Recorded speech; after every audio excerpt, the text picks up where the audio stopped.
പരിശുദ്ധ ഇസ്ലാമിൻ്റെയും പ്രവാചകർ തിരുമേനി സല്ലല്ലാഹു അലൈഹി വസല്ലം തങ്ങളുടെയും സുന്നത്തും ശരീഅത്തിൻ്റെ ഏറ്റവും വ്യക്തമായ ഒരു അടയാളവുമാണ് വിവാഹം എന്ന് നമ്മൾ തിരിച്ചറിയണം.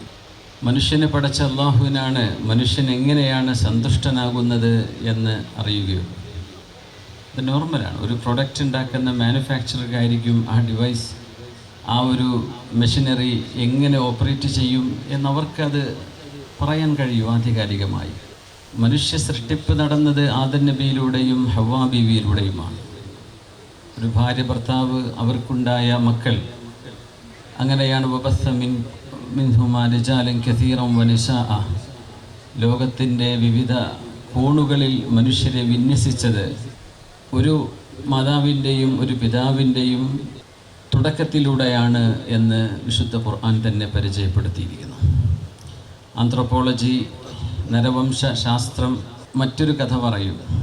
ചിലർ ഇവല്യൂഷനിലേക്ക് പോകും, നാച്ചുറൽ സെലക്ഷനിലേക്ക് പോകും. നമ്മെ സംബന്ധിച്ചിടത്തോളം അതൊന്നും ഒന്ന് ലോജിക്കല്ല, മറ്റൊന്ന് നമ്മളെ സംബന്ധിച്ചിടത്തോളം അത് അപ്പീലിങ്ങോ ആക്സെപ്റ്റബിളോ അല്ല. എല്ലാ സെമിറ്റിക് മതങ്ങളും അംഗീകരിക്കുന്ന മനുഷ്യകുലത്തിൻ്റെ ആരംഭം അങ്ങനെയാണ്. എന്തുകൊണ്ട് എന്ന് ചോദിച്ചാൽ മനുഷ്യൻ്റെ നിലനിൽപ്പിന് ആ ഒരു കുടുംബ ബന്ധം അനിവാര്യമാണ് എന്നതുകൊണ്ടാണ്. വഅഖദ്ന മിൻകും മീസാഖൻ ഗലീള. വിവാഹിതയാകുന്നതോടുകൂടെ ഒരു ഭാര്യയും ഭർത്താവും പരസ്പരം വളരെ ബലിഷ്ഠമായ ഒരു ഉടമ്പടി ചെയ്തിരിക്കുകയാണ് എന്ന് ഖുർആൻ പറയുകയുണ്ടായി. ഇപ്പോൾ സ്നേഹം, പ്രേമം, ഫ്രണ്ട്ഷിപ്പ്, ഡേറ്റിംഗ്, പിന്നെ ബെസ്റ്റിയായിട്ടും അല്ലാതെയും കറങ്ങി നടക്കുന്നത്, ഇതൊക്കെ നമ്മുടെ കുട്ടികൾക്ക് വളരെ കൗതുകമായിട്ട് ഇഷ്ടത്തോടെ കാണുന്ന ഒരു കാര്യമായിരിക്കും. സത്യത്തിൽ സ്നേഹം അല്ലെങ്കിൽ പ്രേമം, അനുരാഗം എന്നത് ഒരു ഭാര്യ ഭർത്താവിനും ഭർത്താവ് ഭാര്യയ്ക്കും ഒഥൻറ്റിക്കായിട്ട് നൽകണം എന്നാണ് വിവാഹ ജീവിതത്തെ നിർവചിച്ചുകൊണ്ട് ഇസ്ലാം പഠിപ്പിക്കുന്നത്. മറ്റേതൊരു ഉത്തരവാദിത്വമില്ലായ്മയാണ്. ഒരു പെൺകുട്ടിയെ കൂടെ കൊണ്ടു നടന്ന് എവിടെയെങ്കിലും വഴിയിൽ ഉപേക്ഷിച്ചു പോവുകയോ അല്ലെ ജീവിതത്തിൻ്റെ വഴിയിൽ ഉപേക്ഷിച്ചു കൊണ്ടുപോവുകയോ ഉത്തരവാദിത്വമില്ലാതെ ഒരു ബ്രേക്കപ്പ് ആവുകയോ ചെയ്യുന്നതോടുകൂടെ രണ്ട് ജീവനുകളുടെ ഇൻസ്റ്റബിലിറ്റി, അതിനാരും ഉത്തരം പറയും. അതുകൊണ്ടാണ് ഇസ്ലാം പറയുന്നത്, നിങ്ങൾ അങ്ങനെ ഒരു സ്നേഹബന്ധം ആഗ്രഹിക്കുന്നുവെങ്കിൽ അത് സവ്വജതുക വ അൻകഹ്തുക എന്ന പെൺകുട്ടിയുടെ പിതാവ്, അവരുടെ രക്ഷിതാവ്, അവരുടെ വലിയ വരന് കൈകൊടുത്തുകൊണ്ട് ചെയ്യുന്ന ഈ നിക്കാഹ് കർമ്മത്തിലൂടെ നിങ്ങൾ ചെയ്തിരിക്കണം. അതാണ് പെൺകുട്ടിക്കും സേഫായിട്ടുള്ളത്, ആൺകുട്ടിക്കും അതാണ് സേഫായിട്ടുള്ളത്. അല്ലാത്തതൊക്കെ നിരുത്തരവാദം. Any time they can drop and run away. ആര് ക്വസ്റ്റ്യൻ ചെയ്യും? ഒരു അക്കൗണ്ടബിലിറ്റിയും ഇല്ലാത്ത ജീവിത വ്യവഹാരമാണ് നമ്മളിപ്പോൾ കണ്ടുകൊണ്ടിരിക്കുന്നത്. അത് ലോകത്ത് നിലനിന്നാൽ മതി എന്നാഗ്രഹിക്കുന്ന ഒരു കൾച്ചർ ലോകത്തെ വല്ലാതെ ഡോമിനേറ്റ് ചെയ്യുന്നുണ്ട്. അതിനിടയിൽ നിന്നുകൊണ്ടാണ് വിശുദ്ധ ഇസ്ലാമിൻ്റെ വളരെ പവിത്രവും പാവനവുമായ ഈ ഒരു വിവാഹ ജീവിതത്തെ സംബന്ധിച്ച് നമ്മൾ ആലോചിക്കുന്നതും സന്തോഷിക്കുന്നതും. തിരുനബി സല്ലല്ലാഹു അലൈഹി വസല്ലം ഏതൊരു ചെറുപ്പക്കാരനെ കാണുമ്പോഴും ആദ്യം ചോദിക്കുന്ന ചോദ്യം ഹൽ തസവ്വജ്ത, നിങ്ങൾ വിവാഹം ചെയ്തിട്ടുണ്ടോ എന്നായിരുന്നു. അപ്പോൾ ചിലർ പറയും ഇല്ല. ഇല്ല എന്ന് പറഞ്ഞാൽ എന്താണ് അതിന് കാരണം എന്ന് തിരുമേനി ചോദിക്കും. അപ്പോൾ അവർ പറയും ഞങ്ങൾക്ക് മഹർ കൊടുക്കാനില്ല, അതുകൊണ്ട് വിവാഹം ചെയ്യുന്നില്ല എന്ന് പറയും. നമ്മൾ ആലോചിക്കണം, ഒരു പെൺകുട്ടിയെ സമ്മാനം കൊടുത്തുകൊണ്ട് സ്വീകരിക്കലാണ് ഇസ്ലാമിലെ വിവാഹം. ഒരു പെൺകുട്ടിക്ക് പുതിയാപ്പിള അങ്ങോട്ട് കൊടുക്കുന്ന സമ്മാനമാണ് മഹർ എന്ന് പറയുന്നത്. ആ മഹർ കൊടുത്തുകൊണ്ട് ഒരു പെണ്ണിനെ ജീവിതത്തിലേക്ക് സ്വീകരിക്കുക എന്ന ഒരു പെണ്ണിനെ സംബന്ധിച്ചിടത്തോളം വളരെ റെസ്പെക്റ്റ്ഫുൾ ആയിട്ടുള്ള, അവരുടെ ഓണറും അവരുടെ പ്രസ്റ്റീജും അവരുടെ ഡിഗ്നിറ്റിയും എല്ലാം കാത്തു സൂക്ഷിക്കുന്ന പവിത്രമായ ഒരു കോൺട്രാക്റ്റാണ് ഇസ്ലാമിൽ നിക്കാഹ് എന്ന് പറയുന്നത്. അലി റളിയല്ലാഹു അൻഹു തിരുമേനിയോട് വന്ന് എനിക്ക് അങ്ങയുടെ മകളെ ഫാത്തിമ ബീവിയെ വിവാഹം ചെയ്തു തരുമോ എന്ന് ചോദിച്ച രംഗമുണ്ട്. നേരത്തെ പറഞ്ഞ ഹദീസിൻ്റെ ബാക്കി കൂടെ പറയട്ടെ. അവർക്ക് മഹർ കൊടുക്കാനില്ല എന്ന് പറഞ്ഞാൽ തങ്ങൾ ഇൽതമിസ് വലൗ ഖാതമൻ മിൻ ഹദീദ്, നിങ്ങളൊരു അയൺ റിംഗ് എങ്കിലും, ഒരു ഇരുമ്പിൻ്റെ മോതിരമെങ്കിലും സംഘടിപ്പിച്ച് വിവാഹം ചെയ്യണം എന്ന് പറയുകയും അതിന് പറ്റാത്തവർക്ക് മഹർ കണ്ടെത്താനുള്ള സഹായം സ്വഹാബികളിലൂടെ നബി തങ്ങൾ ആരായുകയും ചെയ്യുമായിരുന്നു എന്നാണ് ഇസ്ലാമിൻ്റെ ചരിത്രം. അലി റളിയല്ലാഹു അൻഹു വന്ന് തിരുമേനിയോട് ചോദിച്ചു, അങ്ങയുടെ മോൾ എനിക്ക് വിവാഹം ചെയ്തു തരുമോ? അപ്പോൾ തങ്ങൾ ചോദിച്ചു, മഹർ കൊടുക്കാൻ എന്താണുള്ളത്? ഇദാ അതാകും മൻ തർളൗന ദീനഹു വ അമാനതഹു ഫസവ്വിജു ഇല്ലാ തഫഅലു തകുൻ ഫിത്നതുൻ ഫിൽ അർളി വ ഫസാദുൻ അരീദ്.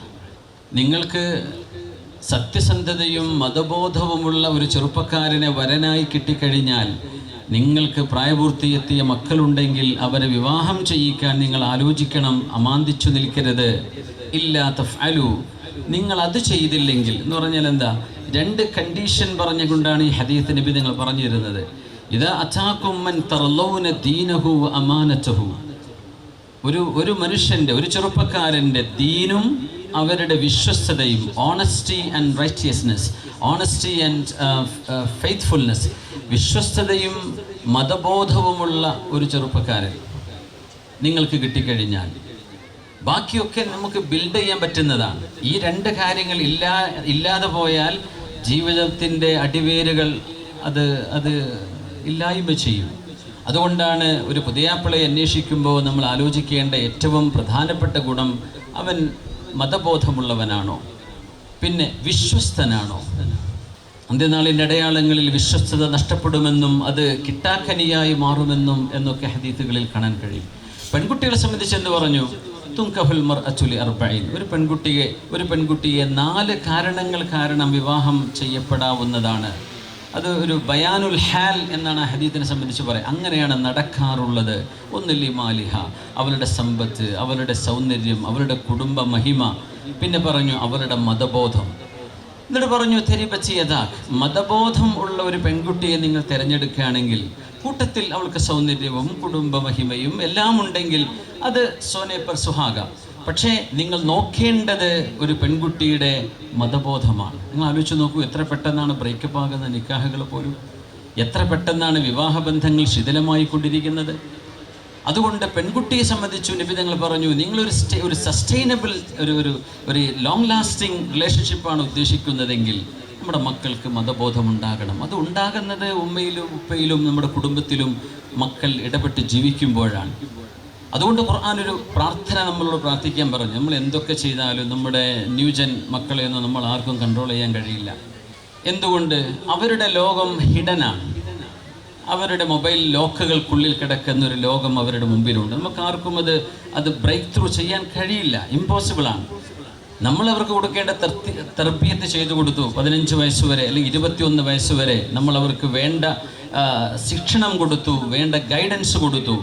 ഒരു ചെറിയ കുഞ്ഞിനെ സംബന്ധിച്ച് പറയാം, ലാഇബുഹും സബഅൻ, ഒരു 7 വയസ്സ് വരെ കുഞ്ഞിൻ്റെ കൂടെ കളിക്കണം. പിന്നെ പറഞ്ഞു അദ്ദിബുഹും സബഅൻ, അടുത്ത 7 എന്ന് പറഞ്ഞാൽ 7 to 14 കുട്ടിയെ നിങ്ങൾ അച്ചടക്കം ഡിസിപ്ലിൻ ചെയ്യേണ്ട സമയമാണ് 7 വയസ്സ് മുതൽ 14 വയസ്സ് വരെ. അത് കഴിഞ്ഞ് നിങ്ങൾ എന്ത് വയല് പറഞ്ഞു കൊടുത്താലും ഒരു കുട്ടിക്ക് യേശുവില്ല, ആ കുട്ടിയുടെ ലൈഫിൽ ചേഞ്ച് വരുത്താൻ കഴിയില്ല. 14 മുതൽ 21 വരെ സ്വാഹിബുഹും സബഅൻ, നിങ്ങൾ അവർക്കൊരു ഫ്രണ്ടിനെ പോലെ ആവണം. വാപ്പന്മാർ, നമ്മുടെ പെൺകുട്ടികൾക്ക് ആവശ്യമാണ്. അവർക്ക് എന്തെങ്കിലും ഒരു റിലേഷൻഷിപ്പ് ഉണ്ട്, അവരാരെങ്കിലും ഡിസ്റ്റർബ് ചെയ്യുന്നുണ്ട്, അല്ലെങ്കിൽ അവരേതെങ്കിലും ഒരു ട്രാപ്പിൽ ചെന്ന് പെട്ടുപോയിട്ടുണ്ട്, ആ പെൺകുട്ടിക്ക് ഉമ്മ എനിക്ക് ഇങ്ങനൊരു പ്രശ്നമുണ്ട് എന്ന് പറയാൻ കഴിയണം. മോന് പാപ്പ എനിക്ക് ഇന്ന ഒരു പ്രശ്നം എന്നെ വല്ലാണ്ട് വിഷമിപ്പിക്കുന്നുണ്ട്, എനിക്ക് പഠിക്കാൻ ഫോക്കസ് ചെയ്യാൻ പറ്റുന്നില്ല, ഞാൻ ഇങ്ങനെ ഒരു ട്രാപ്പിൽ കുടുങ്ങിയിരിക്കുന്നു, എന്നെ ഒന്ന് സേവ് ചെയ്യണം, എന്നെ ഒന്ന് സഹായിക്കണം എന്ന് നമ്മുടെ മക്കൾക്ക് നമ്മളോട് ഫ്രാങ്കായിട്ട് പറയാൻ കഴിയുന്ന ഒരു ബന്ധമാണ്. ഇതാര് പറഞ്ഞു? മഹാനായ അലി ഇബ്നു അബീ ത്വാലിബ് റളിയല്ലാഹു. ഒരു സൈക്കോളജിസ്റ്റ് പറയുകയാണെങ്കിൽ പോലും ഇവിടത്തേക്ക് എത്തില്ല. ഇതാണ് മനുഷ്യൻ്റെ വയസ്സ്, മനുഷ്യൻ്റെ സ്വഭാവം രൂപീകരിക്കപ്പെടുന്ന സമയം.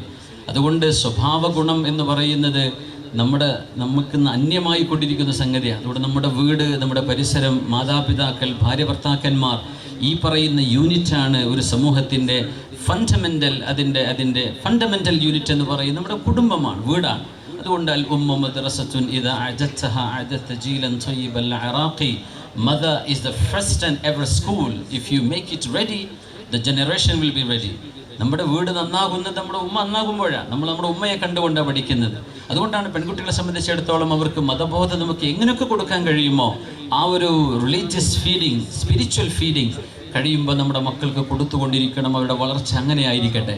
നബി സല്ലല്ലാഹു അലൈഹി വസല്ലം തങ്ങൾ വിവാഹിതരായി കാണാൻ ആഗ്രഹിച്ച ഒരു ഉമ്മത്താണ് നമ്മുടെ ഉമ്മത്ത്. വഴിതെറ്റി പോവാതിരിക്കാൻ മൻ തസവ്വജ ബിംറഅത്തിൻ ഫഖദ് അഹ്റസ ثلثي ദീനിഹി ഫലയത്തഖില്ലാഹ ഫി ثلث الباقي. നമ്മൾ പറയും വിവാഹം എന്നതൊരു ബന്ധനമല്ലേ?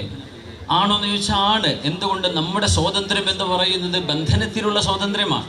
ഒരു ബന്ധനത്തിലെ സ്വാതന്ത്ര്യത്തിന് അർത്ഥമുള്ളൂ. അനിയന്ത്രിതമായൊരു സ്വാതന്ത്ര്യം ലോകത്ത് ഇറ്റ്സ് നോട്ട് ഈവൻ തിങ്കബിൾ. റോഡിലൂടെ നമ്മൾ ഉദ്ദേശിക്കുന്ന വണ്ടി ഓടിക്കാൻ പറ്റുമോ? ഒരു ഗവൺമെൻറ് ഓഫീസ് പോയാൽ നമുക്ക് തോന്നിയ പോലെ കയറി ഇറങ്ങാൻ പറ്റുമോ? ചില റൂൾസ് ഉണ്ട്. So we have rules in the life. ആ ജീവിതക്രമങ്ങളെ ഉൾക്കൊണ്ടുകൊണ്ടുള്ളൊരു ജീവിതമാണ്. അത്തരം ഫ്രീഡമേ നമുക്ക് ഫ്രീഡം ഉള്ളൂ. അല്ലാത്തത് വെറുതെ പറയാന്ന് മാത്രം, അത് ഫ്രീഡം അല്ല. നമുക്കൊരു നിയന്ത്രണം വരും. നമ്മളെക്കുറിച്ച് ആലോചിക്കുന്ന ഒരാൾ എപ്പോഴും കൂടെയുണ്ട് എന്ന് വരും. നമ്മുടെ ദുഃഖങ്ങളിലും സങ്കടത്തിലും കൂടെ നിൽക്കാൻ പറ്റുന്ന ഒരാൾ കൂടെയുണ്ട്. ഈ ഒരു മെൻ്റൽ സ്റ്റെബിലിറ്റി ഒരു മനുഷ്യൻ്റെ മെൻ്റൽ വെൽബീയിങ്ങിന് അനിവാര്യമാണ്. നമുക്ക് നമ്മുടെ കാര്യങ്ങൾ തുറന്നു പറയാൻ ഒരാൾ വേണ്ട. ഒരു ഭാര്യയ്ക്ക് ഭർത്താവ്, ഭർത്താവിന് ഭാര്യ, മാതാപിതാക്കളും മക്കളും.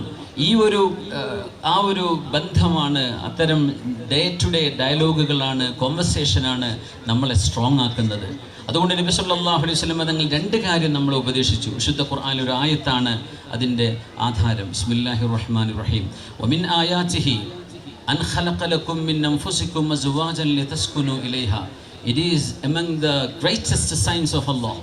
പടച്ചവൻ്റെ വലിയ ദൃഷ്ടാന്തങ്ങളിൽപ്പെട്ടതാണ്. അൻ ഖലഖ ലക്കും മിൻ അൻഫുസികും അസ്വാജൻ ലിതസ്കുനു ഇലൈഹാ. That God almighty has created mates from among yourselves. നിങ്ങളിൽ നിന്ന് നിങ്ങൾക്ക് ഇണകളെ ഉണ്ടാക്കി തന്നത് പടച്ചവൻ്റെ വലിയൊരു ദൃഷ്ടാന്തമാണ്. ആണും പെണ്ണുമായത് അത് ഏതാനും ചില ക്രോമസോമുകളുടെ ഒരു പ്രവർത്തനം മാത്രമല്ല. രണ്ട് ഐഡൻറ്റിക്കൽ യൂണിറ്റാണ് ആണും പെണ്ണുമെന്ന് പറയുന്നത്. രണ്ട് വ്യത്യസ്തമായ ധർമ്മങ്ങൾ നിർവഹിക്കാൻ ഇവിടെ അവതരിപ്പിക്കപ്പെട്ടവർ. എന്നിട്ട് പറഞ്ഞു വജഅല ബൈനകും മവദ്ദതൻ വറഹ്മ. നിക്കാഹ് നടക്കുന്നതോട് കൂടെ നിങ്ങളുടെ മനസ്സുകൾക്കിടയിൽ he established mercy and compassion in between you. നിങ്ങളുടെ ഇടയിൽ, നിങ്ങളുടെ മനസ്സുകൾക്കിടയിൽ സ്നേഹവും കാരുണ്യവും ഉണ്ടാക്കി തന്നത് പടച്ചവൻ്റെ ഇടപെടലാണ്. ഇതിനെ സംബന്ധിച്ച് ഖുർആൻ പണ്ഡിതന്മാർ പറയുന്നത് ജീവിതത്തിൽ വിജയിക്കാനുള്ള രണ്ട് പ്രധാനപ്പെട്ട കോമ്പോണൻറ്റ്സ്. ഒന്ന് മവദ്ദ, സ്നേഹമാണ്.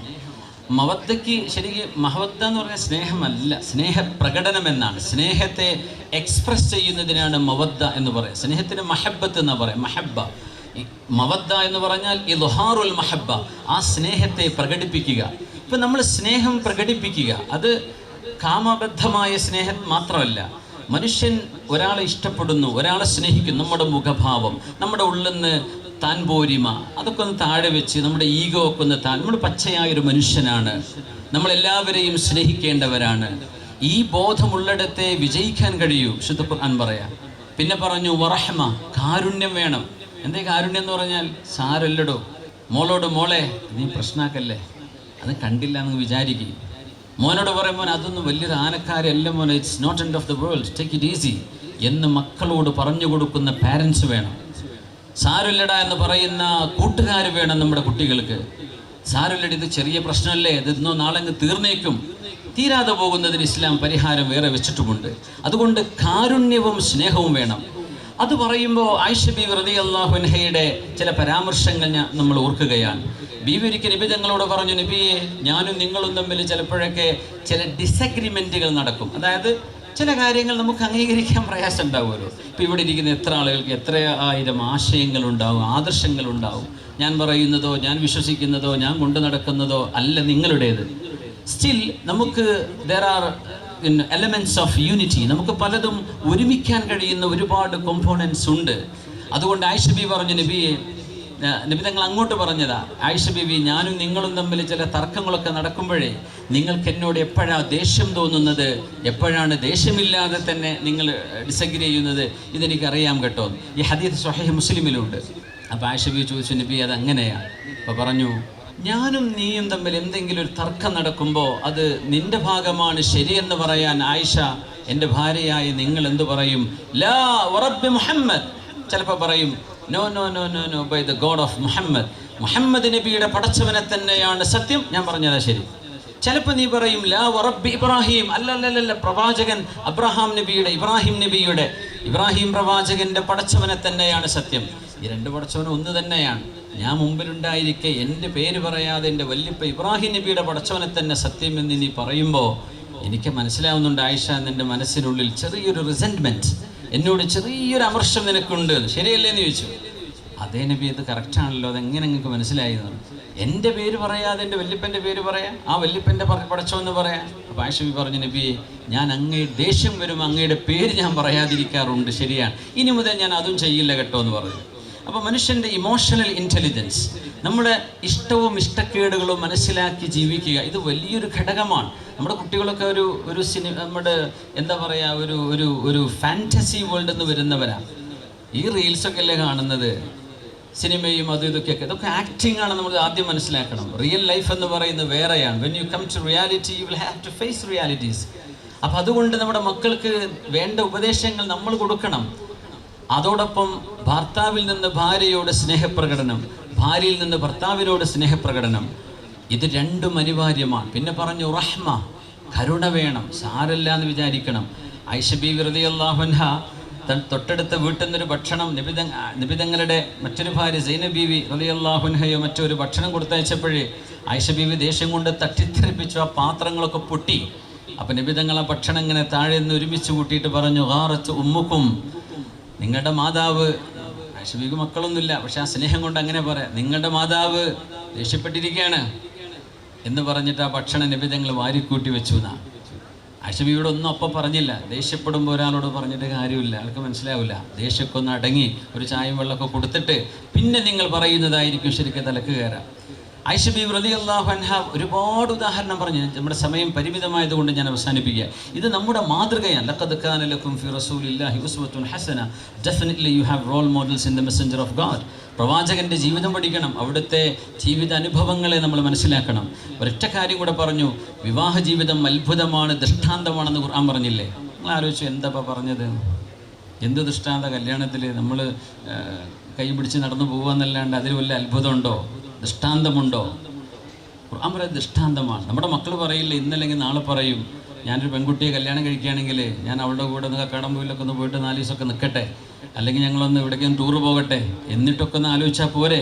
അങ്ങനെ ഒരു അറേഞ്ച് മാരേജ് കണ്ട് ഇഷ്ടപ്പെട്ടു, കുടുംബങ്ങളൊക്കെ ഇഷ്ടപ്പെട്ടു, എനിക്ക് അവൾ അറിയാൻ പറ്റുമോ? അവളുടെ സ്വഭാവം എനിക്കും എൻ്റേത് അവൾക്കും അറിയാൻ പറ്റുമോ? അപ്പോൾ ഇംഗ്ലീഷുകാരൊക്കെ ചെയ്യുന്ന പോലെ കുറച്ച് നാളങ്ങ് കൂടെ ജീവിച്ചിട്ടൊക്കെ പോരെ എന്ന് മക്കൾ ചോദിച്ചാൽ ആ ചോദ്യം പ്രസക്തമായ ചോദ്യമാണ്. നമുക്ക് ഉത്തരം പറയാൻ പറ്റുമോ? അല്ല എന്ന് പറയാൻ പറ്റുമോ? നമ്മളൊരാളെ തിരഞ്ഞെടുക്കുമ്പോൾ, പക്ഷെ ഖുർആൻ അതിന് മറുപടി പറഞ്ഞു. സോഷ്യോ സയൻറ്റിസ്റ്റുകൾ അത്ഭുതപ്പെട്ടു പോയിട്ടുള്ള സംഭവമാണിത്. പ്രേമവിവാഹം അല്ലെങ്കിൽ സ്നേഹിച്ചും സ്നേഹിതകളായിട്ടും സ്നേഹിതന്മാരായിട്ടും കഴിഞ്ഞുകൂടിയിട്ട് കുറേ വർഷങ്ങൾ നീണ്ടിട്ട് കല്യാണം കഴിക്കുന്ന പരിപാടി ലോകത്തുണ്ട്. ഇസ്ലാം മതവിശ്വാസികളെ സംബന്ധിച്ചിടത്തോളം ദാറ്റ് ഈസ് പ്രോഹിബിറ്റഡ്, നമുക്കത് പാടില്ല. അപ്പോൾ എങ്ങനെ അറേഞ്ച് മാരേജുകൾ വിജയിക്കും എന്നൊരു ചോദ്യം അവിടെ വന്നു. ഒരു നിലക്കും കണ്ടിട്ടില്ലാത്തവർ, നമ്മുടെ ഉപ്പമാരോ വല്യപ്പമാരോ കല്യാണം കഴിച്ചത് പുതിയെണ്ണിനെ കല്യാണത്തിൻ്റെ അന്ന് പോലും കാണാത്ത പുതിയാപ്പിളന്മാർ ഇവിടെ ഇരിക്കുന്നുണ്ടാവും. അവർ കണ്ടില്ല പുതിയ എണ്ണ ആരാണെന്ന്. എന്നിട്ടും ആ ജീവിതം ഭദ്രമായും വളരെ മനോഹരമായും മുന്നോട്ട് വന്നു. എന്തുകൊണ്ടെന്ന് ഖുർആൻ പറഞ്ഞു, വജഅല ബൈനക്കും മവദ്ദതൻ വറഹ്മ. ഒരു പരിചയമില്ലാത്ത, ഒരു സൗഹൃദം പോലും ഇല്ലാതിരുന്ന, നിങ്ങൾ കൂടെ ജീവിക്കുകയോ കൂടെ നടക്കുകയോ ചെയ്യാതെ ഭദ്രമായും സുരക്ഷിതമായും പടച്ചവൻ പറഞ്ഞ പോലെ നിങ്ങൾ ജീവിച്ച് നിങ്ങളുടെ നിക്കാഹ് നടക്കുന്നതോടുകൂടെ വജഅല ബൈനക്കും മവദ്ദതൻ വറഹ്മ. ഒരു പരിചയമില്ലാത്ത രണ്ടാളുകൾ ഇന്നിവിടെ നിക്കാഹിൻ്റെ വചനം ചൊല്ലുന്നതോടുകൂടെ നമ്മുടെ റാഷിദിൻ്റെയും അതുപോലെ ജസയുടെയും മനസ്സുകൾക്കിടയിൽ ഉണ്ടാകുന്ന സ്നേഹബന്ധം പടച്ചവൻ ഇടപെടുന്നതാണ് എന്നാണ് ഖുർആൻ പറഞ്ഞത്. ചോദ്യം പ്രസക്തമാണ് നമ്മൾ കുട്ടികൾ ചോദിക്കുന്നത്, പക്ഷെ അതിൻ്റെ ആവശ്യമില്ല. പടച്ചവൻ പറഞ്ഞ പോലെ നിക്കാഹ് ചെയ്താൽ നിങ്ങൾക്ക് സ്നേഹമല്ലേ വേണ്ടത്, മഹബത്തല്ലേ വേണ്ടത്, റഹ്മത്തല്ലേ വേണ്ടത്? ഇത് പടച്ചവൻ ഇട്ടുതരുന്നതാണ്. അത് നിലനിർത്തിക്കൊണ്ടുപോകേണ്ടത് നമ്മുടെ ബാധ്യതയാണ്. പടച്ചവൻ അത് ഇനീഷ്യലി നമുക്കിവിടെ ഇട്ടു തരുന്നുണ്ട്. അത് നിങ്ങൾ മെയിൻറ്റെയിൻ ചെയ്യണം. നമ്മുടെ വാക്കുകളും പ്രവർത്തനങ്ങളും നമ്മൾ ശ്രദ്ധിക്കണം. ഇതൊരു വലിയ കുടുംബ ബന്ധമാണ്. അതുകൊണ്ട് കുടുംബ ബന്ധങ്ങളിൽ പലരുടെയും വാക്കുകളിൽ വരുന്ന ഏതെങ്കിലും പിഴവുകളോ അല്ലെങ്കിൽ ഡെലിബറേറ്റിലെയോ അല്ലെങ്കിൽ അൺഇൻറ്റൻഷനിലോ എന്തെങ്കിലും വന്നു പോകുന്ന വാക്കുകൾ പിടിച്ചിട്ട് കുടുംബ ബന്ധങ്ങളെ ശിഥിലമാകാൻ അനുവദിക്കരുത്. കൂട്ടിപ്പിടിക്കണം, ചേർത്ത് പിടിക്കണം. കുടുംബബന്ധം ചേർത്ത് പിടിക്കുന്നിടത്ത് പടച്ചവൻ്റെ അനുഗ്രഹമുണ്ട് എന്ന് തിരുനബി സല്ലല്ലാഹു അലൈഹി വസല്ലം. അതുകൊണ്ട് ഈ ബന്ധം, റാഷിദിൻ്റെയും ജസയുടെയും ജീവിതം, നമ്മുടെ ഒക്കെ കുടുംബജീവിതത്തിലൊക്കെ അള്ളാഹു വലിയ അനുഗ്രഹം ചെയ്യട്ടെ. വളരെ പരസ്പരം സ്നേഹവും ബഹുമാനവുമുള്ള ഒരു ജീവിതമായി നമ്മുടെ ജീവിതത്തെ നമുക്ക് മാറ്റിയെടുക്കാൻ കഴിഞ്ഞാൽ നമ്മുടെ വീട് സ്വർഗമാണ്. നമ്മുടെ വീട് സ്വർഗമാണ്. നമ്മുടെ വീട്ടിൽ നിന്ന് കിട്ടേണ്ട ഈ സ്നേഹം ഭർത്താവ് ഭാര്യയ്ക്ക് കൊടുത്തില്ലെങ്കിൽ അവൾ കിട്ടുന്നിടത്തേക്ക് പോകും. അവളുടെ സ്നേഹം ഭർത്താവിന് ലഭിച്ചില്ലെങ്കിൽ ഭർത്താവ് അത് കിട്ടുന്നിടത്തേക്ക് പോകും. ഇതാണ് ഇവിടെ സംഭവിച്ചുകൊണ്ടിരിക്കുന്നത്. ഒരു പിശുക്കും കാണിക്കാതെ മരണം വരേക്കും സ്നേഹം വാരിക്കോരി കൊടുക്കണമെന്ന. ഞാൻ ഒറ്റ കാര്യം കൂടെ പറഞ്ഞോട്ടെ. തിരുമേനി സല്ലല്ലാഹു അലൈഹി വസല്ലം തങ്ങളുടെ ഭാര്യമാരിൽ തിരുമേനി 25 കൊല്ലം ഒരുമിച്ച് ജീവിച്ചൊരു ഭാര്യയുണ്ട്. ആ ഭാര്യ തിരുമേനിയെക്കാളും 15 വയസ്സ് മുതിർന്ന ഭാര്യയാണ്. തിരുമേനി ആദ്യം കല്യാണം കഴിക്കും. നിബിധങ്ങൾ ആയിഷ ബീവിയെ കല്യാണം കഴിച്ച കഥയൊക്കെ എല്ലാവർക്കും അറിയും. ഖദീജ ബീവിയെ കല്യാണം കഴിച്ച കഥ അറിയോ? ഖദീജ ബീവിയെ കല്യാണം കഴിക്കുമ്പോൾ പ്രവാചകർക്ക് 25 വയസ്സാണ്. He was 25 and she was 40. 40 വയസ്സെന്ന് മാത്രമല്ല, 2 ഭർത്താക്കന്മാരുടെ കൂടെ മുമ്പ് ജീവിച്ച് മക്കളുള്ള ഒരു വിധവയാണ്. She was വിഡോഡ്. ആ ബീവിയെ നിബിധങ്ങൾ കല്യാണം കഴിച്ച് ബീവി വഫാത്താകുന്നവരെ ഒരു ഉമ്മൻ്റെ സ്ഥാനായിരുന്നു ഖദീജ ബീവി നിബിധങ്ങൾക്ക്. തങ്ങളെക്കാളും 15 വയസ്സ് മുതിർന്ന പെണ്ണ്. എന്നിട്ടും നിബിധങ്ങൾ പറയും എൻ്റെ ഖദീജ, എൻ്റെ ഖദീജ, എൻ്റെ ഖദീജ. അപ്പോൾ ആയിഷ ബീവി പറയും, പൊന്നാരി നബിയെ, പല്ല് പോയിട്ട് ഖദീജ ബീവി വഫാത്താകുന്നത്. അങ്ങനെ ഒരു പ്രായമായി മരിച്ചുപോയ ഒരു പെണ്ണിനെ ഇപ്പോഴും നിങ്ങളിങ്ങനെ ഓർത്തിരിക്കേണ്ട വല്ല കാര്യമുണ്ടോ? അപ്പോൾ നബി തങ്ങൾ പറയും, ആയിഷ, എൻ്റെ ഖദീജയെ പോലെ നിങ്ങൾ ആർക്കും ആകാൻ കഴിയില്ല. മനസ്സുകൊണ്ടും സമ്പത്ത് കൊണ്ടും ശരീരം കൊണ്ടും എനിക്ക് പ്രതിസന്ധി വന്നിടത്തൊക്കെ എൻ്റെ കൂടെ നിന്നവളാണ് എൻ്റെ ഖദീജ എന്ന് തിരുമേനി സല്ലല്ലാഹു അലൈഹി വസല്ലം. വല്ലാണ്ട് സ്നേഹം. ഒരിക്കൽ ഖദീജ ബീവിയുടെ സഹോദരിയുടെ ഹാല ബീവി, സലാം അലൈക യാ റസൂലല്ലാഹ്, തിരുമേനിയുടെ വീട്ടിൽ വന്ന് സലാം പറഞ്ഞപ്പോൾ തിരുമേനി കിടക്കാണ്. അങ്ങോട്ട് എണീറ്റു. ആയിഷ ബീവി, എന്തിത് ഹാല വന്നപ്പോൾ ഒരു വല്ലാത്തൊരു ഹാലിളക്കം? ഒന്നുമില്ല ആയിഷ, ഹാലയുടെ ശബ്ദം കേട്ടപ്പോൾ എനിക്കെൻ്റെ ഖദീജയുടെ ശബ്ദം ഓർമ്മ വന്നു. ആരായത്? 10-60 വയസ്സായതിനു ശേഷം മരിച്ചുപോയതിൻ്റെ ഭാര്യയെ തിരുമേനി സല്ലല്ലാഹു അലൈഹി വസല്ലം 65 വയസ്സിൽ ഖദീജ ബീവി വഫാത്താകുമ്പോൾ നബി തിരുമേനിക്ക് 50 വയസ്സ് കഴിഞ്ഞതിന് ശേഷമാണ് ഖദീജ ബീവിക്ക് 65 വയസ്സ്. ആ പ്രായത്തിൽ വഫാത്തായ ഒരു മഹദിയെ തിരുമേനി വിളിച്ചിട്ട് പറഞ്ഞു, റുസിഖ്തു ഹുബ്ബഹ, ഖദീജയോടുള്ള സ്നേഹം എൻ്റെ മനസ്സെന്ന് മായ്ക്കാൻ ആർക്കും കഴിയില്ല എന്ന് പറഞ്ഞു. എന്ന് പറഞ്ഞാൽ ശരീരമോ ആരോഗ്യമോ സൗന്ദര്യമോ ഒരു പെണ്ണിൻ്റെ ആ ഒരു ചൊറുക്കോ മേക്കപ്പോ അല്ല. വിവാഹം എന്ന് പറയുന്നത് ആത്മീയ ബന്ധമാണ്. ആ സ്നേഹം നിലനിൽക്കുന്നിടത്ത് ആ വീട് സ്വർഗമാണ്, ആ നാട് സ്വർഗമാണ്. അതുകൊണ്ട് ഈ സ്നേഹം, ലോകത്തെ ഏറ്റവും വലിയ ശക്തി എന്നത് സ്നേഹമാണ്, കരുണയാണ്. വെറുപ്പും വിദ്വേഷവും ഇതൊക്കെ ഫെയ്ഡായി പോകും. അതിനൊന്നും വലിയ നിലനിൽപ്പില്ല. കുറച്ച് നേരത്തേക്ക് പ്രയാസം ഉണ്ടാക്കാൻ കഴിയും. നമ്മുടെ നാടിൻ്റെ ചുറ്റുപാടും അങ്ങനെയാണ്. എന്തൊക്കെ വെറുപ്പാരൊക്കെ പറഞ്ഞാലും ഈ വിദ്വേഷത്തിനൊന്നും ആയുസ്സില്ല. സ്നേഹമാണ് ലോകത്തെ ഏറ്റവും വലിയ ശക്തി. ആ ശക്തി നമ്മുടെ വീട്ടിൽ നിന്ന് തുടങ്ങട്ടെ. ഭാര്യ ഭർത്താക്കന്മാർ, മാതാപിതാക്കൾ, കുടുംബം, സുഹൃത്തുക്കൾ ഒക്കെ സ്നേഹത്തിലും ഒരുമയിലും കരുണയിലുമാകട്ടെ. എവിടെയൊക്കെ കരുണയുണ്ടോ അവിടെ പടച്ചവൻ്റെ കരുണയുണ്ടാകും. അള്ളാഹു അനുഗ്രഹിക്കട്ടെ. വആഖിറു ദഅ്വാന അൽഹംദുലില്ലാഹി റബ്ബിൽ ആലമീൻ.